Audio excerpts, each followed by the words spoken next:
MPs vote to label China's persecution of Uighurs a genocide. Beijing lashes out at Canada over such a vote.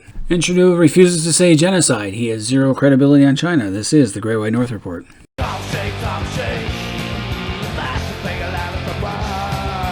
Now, this past week, in the Canadian Parliament, our MPs voted to label China's persecution of Uighurs as a genocide. 266 MPs out of 338 vote in favor of the motion. Strange thing is, the Trudeau and the majority of his cabinet were absent from the vote. He didn't bother to show up, didn't bother to cast his vote, and it begs the question, why? So basically, this vote accuses the Chinese government of carrying out a campaign of genocide against the Muslim Uighurs and other Turkic Muslims. You could also throw in Falun Gong Christians, their own people for that matter. China does terrible things to their own people. This is a country that killed millions of their own people during the Great Leap Backward and the Cultural Revolution. So genocide is nothing new for the Chinese Communist Party. Now, not many liberals participated in this vote. Most of them were the backbenchers, the most junior members of Parliament in the Liberal Party.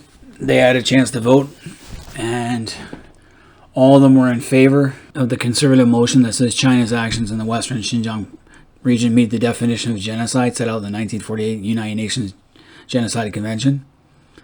There were 2 MPs who formally abstained. Be looking into their financial records then. And Trudeau and all of his cabinet were absent except for Foreign Affairs, Marc Garneau, who he abstained on the behalf of the Government of Canada. So the official Government of Canada doesn't want to get caught in such a vote.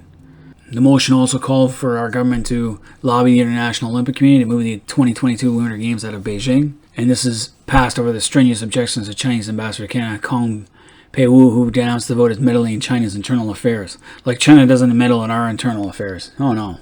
Now their foreign ministry, Wang Wenbin, China has launched stern representations with Canada. So Trudeau's government wants to work with the international partners to defend the vulnerable minorities.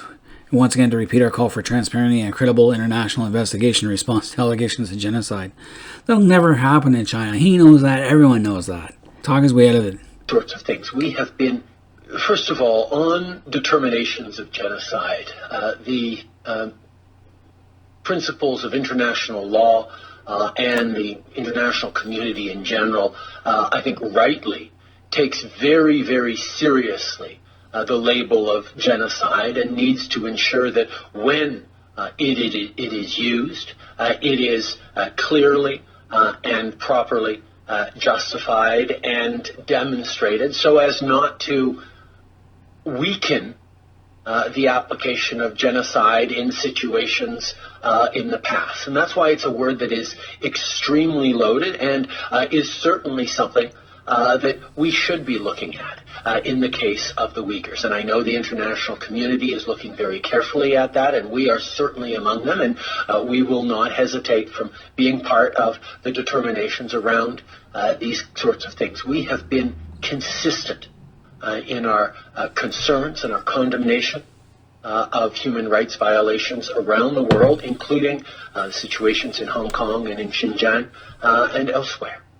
We will continue to work with the international community and move forward on making the right determinations based on facts and evidence. Admiration I actually have for China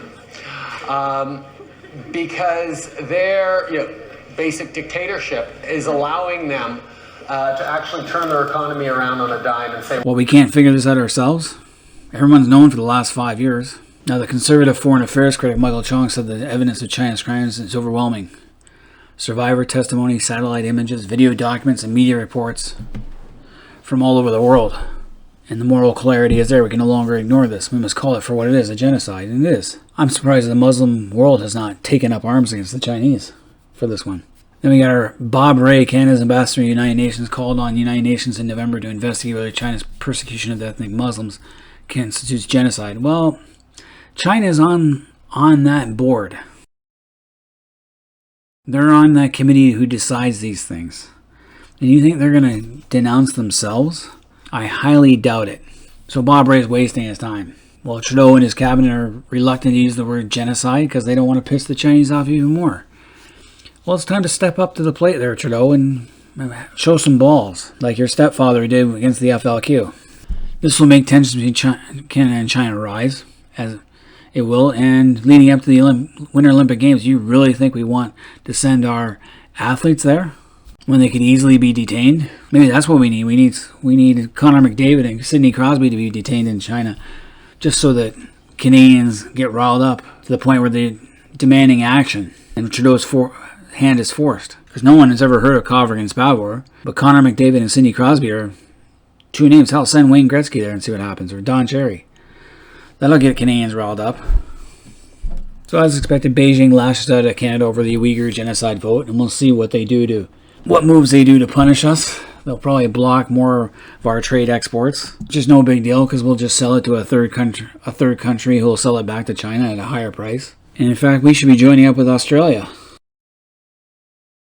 and make the Chinese suffer economically. The vote disregarded facts and was aimed at maligning and smearing China. They do that well enough on their own. Facts have proven there's no genocide in Xinjiang.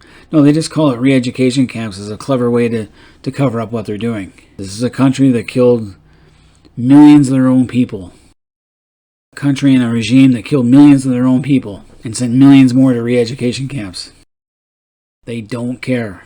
He also slammed the motion of calling the government to lobby the international community to move the 2022 Winter Games out of Beijing. If the country doesn't change course, well, that's not going to happen. And the IOC is corrupt as hell, so forget that. They're going to go where the money is, the IOC. The best thing to do would be to boycott the games and set up our own. Canadian politicians are politicizing the games against the Olympic Charter spirit. Wang is full of shit because the Chinese, that's all they do. They politicize everything. Everything is in the context of politics with them, with the Communist Party. So this is obviously going to deteriorate relations between us and China, and I, for one, welcome it. It's time for us to realize that China is the new Soviet Union, and to treat it as such. Now, this Terry Lavin report, of course, Trudeau refused to say genocide. He has zero credibility on China, and that's totally correct. Trudeau has lost face with China and with the rest of the international community. He has no credibility. And right now, he has very little credibility with Canadians when dealing with China. Trudeau is someone who is a China lover. He wants China to love him as much, and doesn't realize that they don't. Trudeau's got to step up to the plate and get a lot tougher. And there are many ways we can do that. Anyway, Canadians out there, let me know what you guys think of the call to make the Uighurs a genocide. And until next time, this has been the Great White North Report.